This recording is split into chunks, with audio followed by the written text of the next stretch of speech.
மேஷராசி மற்றும் மேஷ லக்ன அன்பர்களுக்கு இந்த ஜூன் மாத கிரக நிலைகளை பார்க்கும்போது மேஷத்திலேயே செவ்வாய், 2ஆம் வீட்டில் புதன், சுக்கிரன், சூரியன், குரு, உங்களுடைய 6ஆம் வீட்டில் கேது, சனி பகவான் 11ல் இருக்கார், 12ல் ராகு. சரி, இதன்படி பார்க்கும்போது இந்த ஜூன் மாதம் எப்படி இருக்கும் அப்படின்னா, ஃபர்ஸ்ட் ஹாஃப் ரொம்ப அற்புதமாக இருக்குது. செகண்ட் ஹாஃப் கொஞ்சம் ஜாக்கிரதையாக இருக்கணுன்றது ஃபஸ்ட்டு நீங்கள் மைண்டில் வச்சுக்கணும். சரி, இப்போ ஒரு தொழில்னு எடுத்துக்கிட்டோன்னா 2ஆம் வீட்டில் குரு வந்துட்டார். வருஷம் முழுக்க குரு அங்கே தான் இருக்க போகிறார். அந்த 2ஆம் வீட்டில் புதன், சூரியன், சுக்கிரனோட குரு, இது மிகப்பெரிய ஒரு யோகம். 4 கிரகங்கள் 2ஆம் வீட்டில் இருக்கும்போது நிறைய விஷயங்கள் நீங்கள் சாதிக்க முடியும்.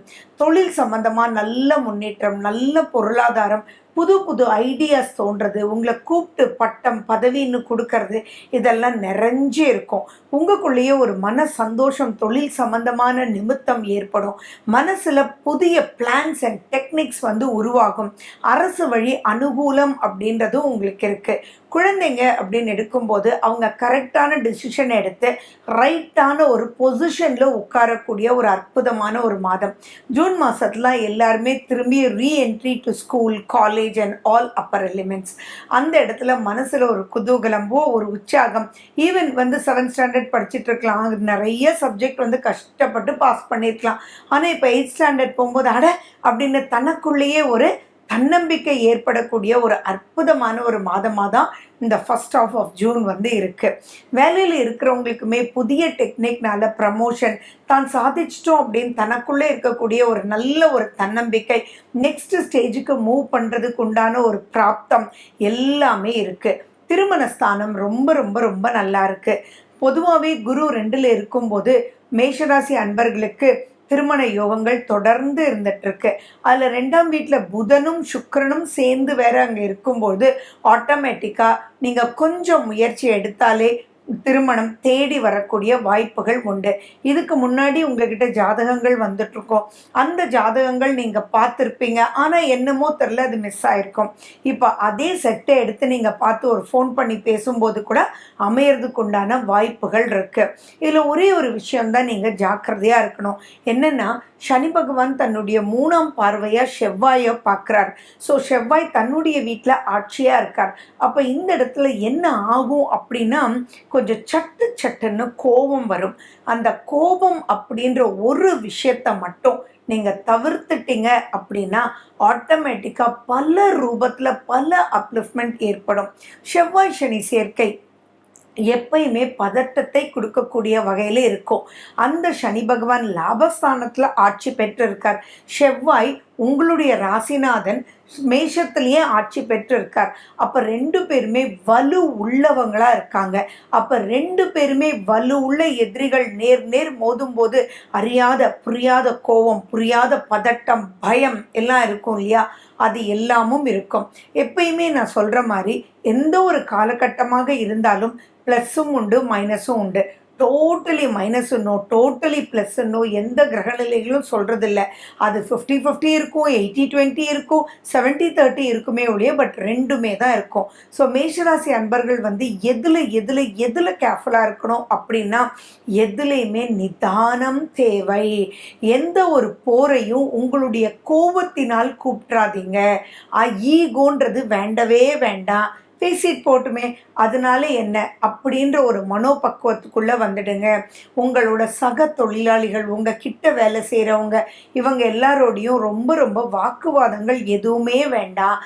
அதே மாதிரி அரசு வழி அனுகூலம் இருந்தாலும் அந்த இடத்துல நீங்கள் டக்குன்னு ஏதாவது ஒரு வார்த்தையை விட்டுட வேண்டாம். சூரியன் 2ஆம் வீடுன்றதும் ஞாபகம் வச்சுக்கோங்க. ஸோ அந்த இடத்துல பதட்டம் இல்லாமல் நிதானமாக எது எடுத்தாலுமே உங்களுக்கு சாதகமாக்கிக் கொள்ள நீங்கள் சாந்தமான வார்த்தைகள் நீங்கள் சொல்ல சொல்ல சொல்ல ஆட்டோமேட்டிக்காக மற்ற கிரகங்கள் ரொம்ப ரொம்ப ஃபேவரபுளாக இருக்காங்க. 6ஆம் வீட்டில் கேது, 12ல் ராகு, சனி பகவானுமே லாபஸ்தானத்தில் அப்படின்னு சொல்லும்போது லாபங்கள் நிறைஞ்சு இருக்கும். ஆனால் அந்த லாபத்தை நீங்கள் கோபத்தினால் மட்டும் பிரச்சனையாக கொண்டு வந்துடக்கூடாது அப்படின்றத ஞாபகம் வச்சுக்கோங்க. இது எல்லா ரூபத்திலையும் கணவன் மனைவி இடத்துலையும் நீங்கள் சொல்லக்கூடிய வார்த்தைகள் வார்த்தைகள் அவங்களுக்கு வலிக்கும்ன்றதை ஞாபகம் வச்சுக்கோங்க. அதுலேயும் பார்த்தீங்கன்னா மேஷ ராசின்னு சொல்லும்போது அஸ்வினி, பரணி, கிருத்திகை 3மே இருக்குது. அதில் அஸ்வினி பரணியினுடைய மிட் ஏஜ் பீப்புளுக்கு இப்போ ராகு தசை நடந்துட்டு இருக்கும். அந்த ராகு உங்கள் சுய ஜாதகத்தில் எங்கே இருக்குன்றது பார்த்துக்கோங்க. அது கூடாத இடத்துல இருந்தது அப்படின்னா அந்த கோபதாபம் அதிகமாகும். நீங்கள் அப்படிப்பட்டவராக இல்லாமலே இருக்கலாம். ஆனால் இப்போ நீங்கள் யூஸ் பண்ணுற வார்த்தைகள் வெடுக்குன்னு கேட்கும். அதனால உங்களோடு இருக்கிறவங்களுக்கு மெயினாக உங்கள் குடும்பத்தினருக்கு ஹஸ்பண்ட்னா ஒய்ஃப், ஒய்ஃப்னா ஹஸ்பண்டுக்கு அது ரொம்ப வலியை கொடுக்கக்கூடிய ஒரு விஷயமா இருக்கும். இவ்வளவு நல்ல விஷயங்கள் நடக்கும்போது அந்த கோபம், தாபம், ஈகோ, வெறுப்பு, பயம், இரிட்டேஷன் அப்படின்றத மட்டும் தள்ளி வச்சிட்டிங்கன்னா இந்த மாதம் ரொம்ப ரொம்ப அற்புதமான ஒரு காலகட்டமாக இருக்கும். செவ்வாய் ஆட்சின்றது சின்ன ஒரு விஷயம் கிடையாது. எதையும் சாதிக்கிறதுக்கு உதவக்கூடிய அற்புதமான ஒரு காலகட்டம். ஸோ இது சாதித்தே தீரணுன்ற முடிவெடுக்கக்கூடிய ஒரு காலகட்டம். யாருக்கெல்லாம் வீடு கட்டிட்டு இருக்கீங்க ஆனால் இன்னும் ஃபினிஷ் ஆகலையோ அவங்களுக்கெல்லாம் இப்போ ஸ்பீட் எடுக்கும். வீடு வாங்கிறதுக்கு, வீடு விற்கிறதுக்கு, நிலம் வாங்கிறதுக்கு, நிலம் விற்கிறதுக்கு, பூமி சம்பந்தமான அனைத்து விஷயத்துக்கும் இது சாதகமான ஒரு காலகட்டம்.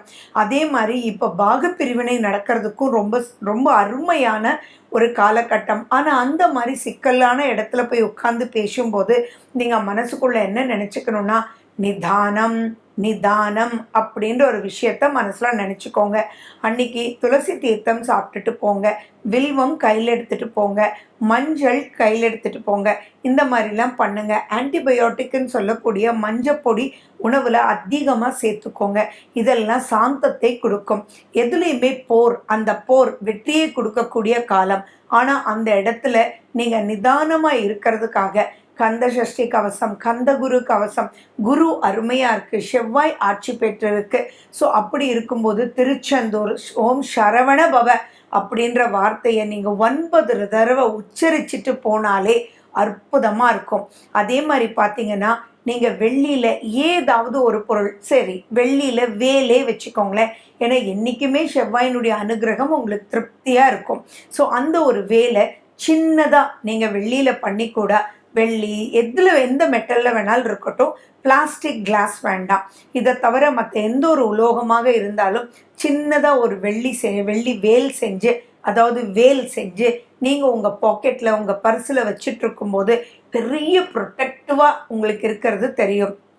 ஸோ இந்த காலகட்டத்தில் அனைத்து விஷயங்களுமே யோகத்தை கொடுக்குது. ஸோ யூஸ் பண்ணிக்கோங்க. அதுதான் ரொம்ப ரொம்ப முக்கியம். நான் முதல்ல சொன்ன மாதிரி செகண்ட் ஹாஃப் இன்னும் கொஞ்சம் கேர்ஃபுல்லாக இருக்கணும். ஏன்னா செகண்ட் ஹாஃபில் பார்த்தீங்கன்னா 3ஆம் வீட்டுக்கு சுக்கிரன், புதன், சூரியன் எல்லாமே 12ஆம் தேதி, 14ஆம் தேதி, 15ஆம் தேதி பெயர்ச்சி ஆயிடுறார். இந்த மாதத்தினுடைய கடைசியில் 29ஆம் தேதியில் புதன் கடகத்துக்கு போயிடுறார். இந்த காலகட்டம் சாதிப்பீங்க, நல்லா இல்லைன்றது கிடையாது. ஆனால் இன்னும் கொஞ்சம் பயம், அந்த இடத்துல இப்படி பேசிட்டோமே அப்படின்னு பின்னாடி ஒரு அறியாத பயம் இருக்கக்கூடிய வாய்ப்புகள் இருக்கு. ஸோ அனைத்துக்குமே சுப்பிரமணிய புஜங்கம் உங்களுக்கு ரொம்ப ஹெல்ப்ஃபுல்லாக இருக்கும். ஸோ இதை மட்டும் பண்ணுங்க. ஜூன் மாதத்தில் நிறைய வெற்றிகள் காத்துட்ருக்கு. மேஷ ராசிக்கான சந்திராஷ்டமம் அப்படின்றது 19ஆம் தேதி ஜூன் மாதம் காலை 11 மணியிலிருந்து 21ஆம் தேதி சாயங்காலம் 6:18 மணி வரைக்கும் இருக்குது. ஸோ அந்த காலகட்டத்தில் ரொம்ப ரொம்ப கவனம் தேவை. ஜூன் மாதத்தினுடைய விசேஷ நாட்களை பற்றி தான் நம்ம பார்க்க போகிறோம். ஜூன் 2, ஜூன் 18 ஏகாதசி, ஜூன் 3 வாஸ்து நாள். காலையில் 9:05 10:35 வரைக்கும் வாஸ்து நேரம். 4ஆம் தேதியும் 19ஆம் தேதியும் பிரதோஷம், 5ஆம் தேதி கார்த்திகை விரதம், 6ஆம் தேதி அமாவாசை, 7ஆம் தேதி சந்திர தரிசனம், 10ஆம் தேதி சதுர்த்தி விரதம், 12ஆம் தேதி ஷஷ்டி, 14ஆம் தேதியும் 29ஆம் தேதியும் அஷ்டமி, 15ஆம் தேதி ஆனி மாத பிறப்பு, 15ஆம் தேதியும் 30ஆம் தேதியும் நவமி, 21ஆம் தேதி பௌர்ணமி, 25ஆம் தேதி ஸ்ரவண விரதம். மேலும் விவரங்களுக்கு போன் நம்பர் 9842266555.